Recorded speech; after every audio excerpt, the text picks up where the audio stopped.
Welcome to the Learning Pines YouTube. We hope this video helps. In this video, I will explain how to program a GMC Yukon key fob. First, gather all key fobs you intend to program, including any existing ones.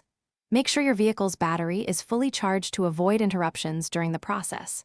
Next, locate the diagnostic port, usually found under the driver's side dashboard. This port is crucial for initiating the programming sequence.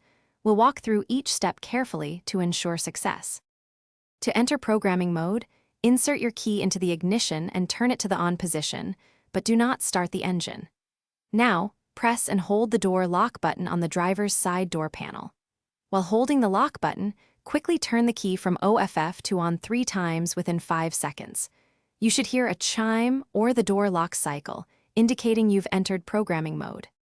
Once you hear the chime or the lock cycle, release the door lock button.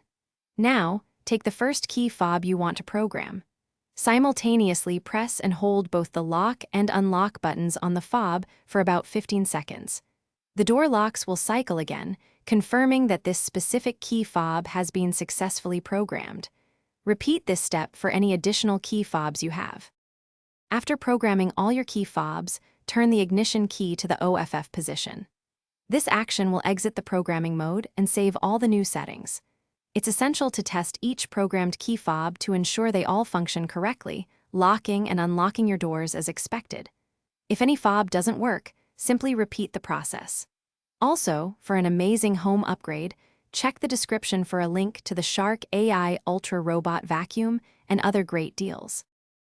Thanks for watching. Consider subscribing if we helped you.